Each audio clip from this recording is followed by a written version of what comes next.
Hi, my name's Kevin Hicks. Welcome to the History Squad. Now, this video is all about the Siege of Harfleur, September 1415. This is part of Henry V's invasion of northern France. Harfleur is where he lands. The siege was supposed to be a quick affair, but unfortunately, it took a long time. The French put up a stout resistance. English casualties were high, and then on top of that, the terrible disease, dysentery, ripped through Henry V's army. It was a victory, Harfleur. However, at a terrible cost. Now, Henry V was faced now with a problem. He could either return straight back to England, where he would lose face. One victory. It's not that good. So he decided to march on Calais, which would result in that incredible battle, the pivotal battle, Agincourt. So let's begin with the lead-up to events that led to the invasion of Normandy by Henry V. You see, Henry came to the throne of England in April 1413, and straight away he's making plans for the invasion of Normandy. He believed that it was his birthright to have the Duchy of Normandy, which had been lost 200 years previously by King John of England. Now, while all this is going on, overtures were made to Charles VI of France on Henry V's behalf that perhaps he should marry the king's daughter Catherine, thus uniting the crowns of England and France. Now, negotiations went on all the way through to June 1415. However, as early as the summer of 1413, the Master of Ordnance, Nicholas Murbury, was ordered by the king to begin to stockpile weapons, bowstaves, arrows, bowstrings, guns, gunstons. In fact, new guns were being cast both in London and Bristol, as well as siege equipment being constructed and stockpiled. And as early as spring 1415, ships were being requisitioned ready for the crossing over to France. For his invasion of Normandy, Henry V's army had 2,500 men-at-arms. That's your armoured fighting man. Each one of those would have between 2 and 4 horses. He would even have horses for his squires, that kind of thing. But half of the 8,000 archers were also mounted. This numbers up horses alone to be around 10,000 beasts. Can you imagine the logistics, literally, of transporting those beasts across the channel? But then add the specialist troops, your siege troops, your engineers, your gunners. So add another 1,000 men to that number. They required, so sources of the day reckon, 1,500 ships. But some say that's slightly inflated to look good. Now, they set sail on the 11th of August, 1415. The voyage took 2 days, and they drop anchor opposite Harfleur. None of the soldiers knew where they're actually going. Henry V kept his plans close to his chest. Now, he'd chosen Harfleur so he could turn it into a port for his invasion, a second Calais, which meant that the English would literally have 2 ports of entry into France, Harfleur and Calais in the north, which was in English hands. Now, Harfleur was going to be a tough nut to crack, and as you can see, I've made a model. Now, the town was surrounded with around 2.5 miles of strong stone walls, which included 24 towers. As well as this, it had 3 defensive gates, just like this one here. 2 of the gates to the northwest and then to the east were actually protected by water because the French had actually destroyed the sluice gates, which controlled 2 small rivers. The one that goes actually through the town into the harbour in the town walls was actually the Lure. And now the other one, the Lizard, the other river, flowed around, forming the moat. Now, where the moat didn't actually form over the other side, there was a very deep ditch. Not only this, salt marshes to the south here and to the east, and where the sluice gates had been broken down, there was flooding right around the other side of the town. Now, this is summertime as well. Mosquitoes, filth, it's going to be difficult. In fact, the English managed to keep contact with each other when they actually surrounded the town of Harfleur by rowing boat. That shows you how bad the conditions were. And of course, it was high summer.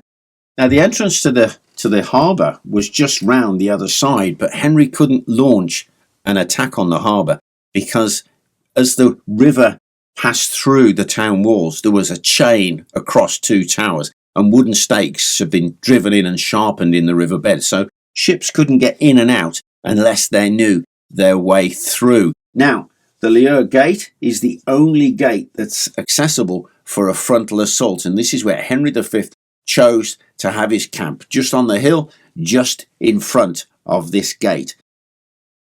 And interestingly, in front of each of the gates, there was a barbican. This is a bit of an earthworks that was heavily reinforced with wooden stakes. Accounts of the day say they were almost as high as the town walls themselves.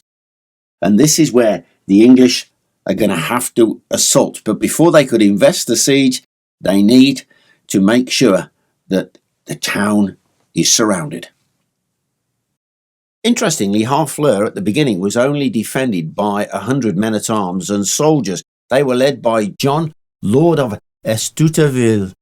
But they were confident that the walls, the defences of Harfleur would stand them in good stead. But it took the English 2 days to disembark. So you can imagine them watching all these English troops coming ashore.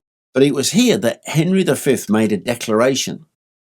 There will be no looting, pillaging, burning or killing of any of the civilian population in Normandy. He was reclaiming his homeland, his own assets. He didn't want his own men to actually despoil it. And he also said that his men had to be marked out with the cross of St. George. So if you're caught stealing, you've got the cross of St. George on you. If you've been stealing from the civilian population, you're going to be hanged.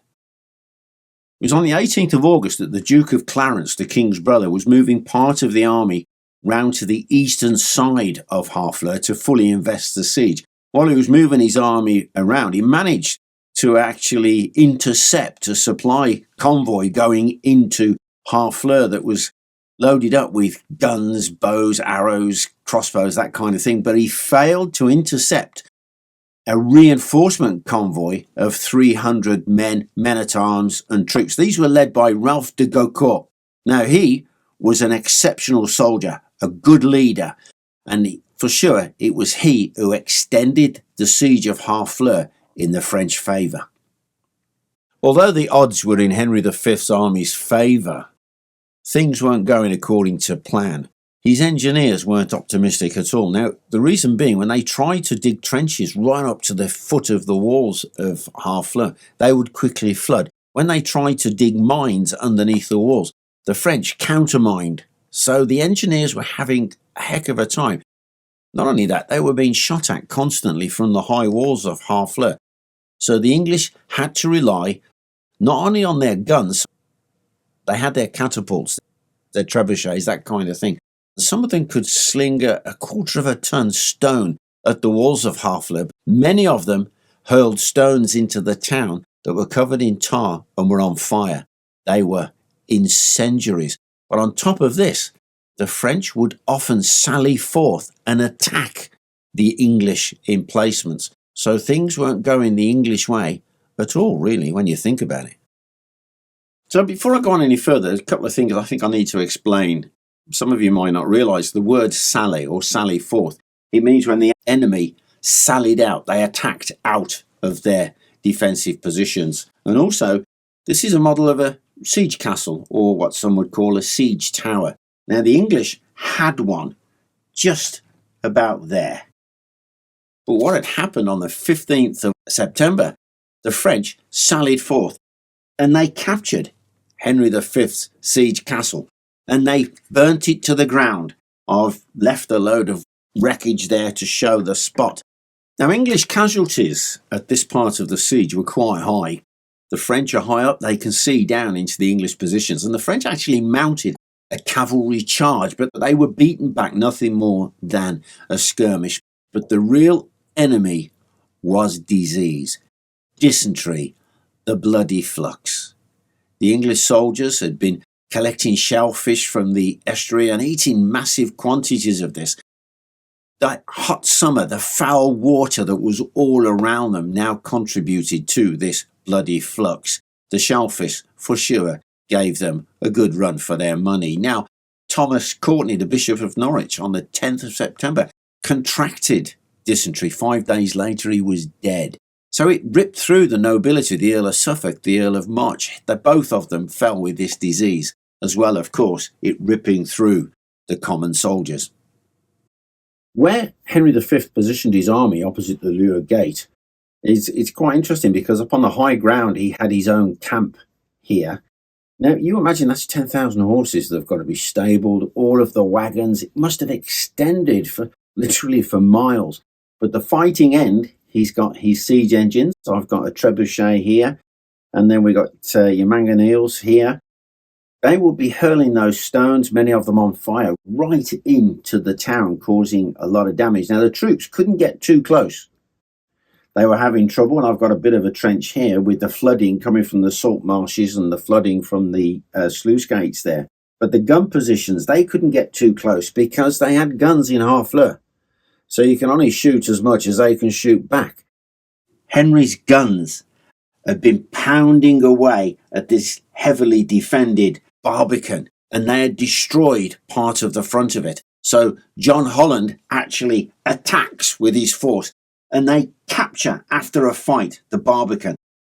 This meant now that the English could bring up their guns, and at point blank range they could batter away at the French walls, and Harfleur would very soon fall. Now, de Gaucourt, he actually realised that there was no hope.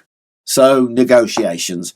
Tuesday the 17th of September, they agreed that if the King of France did not send reinforcements by midday the following Sunday, that the garrison of Harfleur would surrender. These terms were accepted. No relief came from the King of France for the besieged town of Harfleur. They surrendered to Henry V, who entered the town on Monday the 23rd of September. The siege had lasted 5 weeks. The king thought it would last 2 weeks at worst. Now, 2,000 English were dead from dysentery.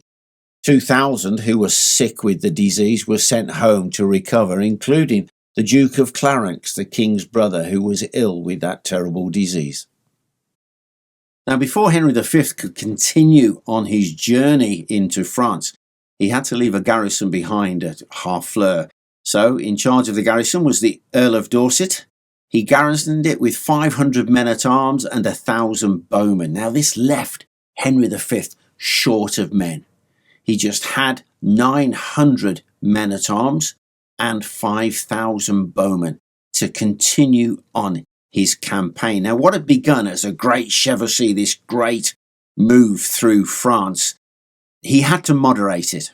Now, in order to bring all of this to a conclusion, Henry V challenged the Dauphin of France, the King of France's son, to personal combat, and that would then decide everything. But there was no take up on the offer. So Henry V went against the advice of his council of war, raised his standard, and began his march to Calais. But that, of course, is another story. Well, I hope you enjoyed that video. If you did, like, share and subscribe. And if you'd like to support the channel further, why not have a look at our Patreon community? The link is in the description. Before I go, I'd like to give a shout out to some of our Patreon members. Michael and Amy James. They're actually friends of mine. I shoot with Amy across the way with our bows. And I will be seeing them later on as we volunteer at the Saskatoon Museum of Military Artifacts. I'll see you later, Michael. Here we have Shiloh Harrington and Emily Ruadink. Hey guys, thanks a million. Bye for now.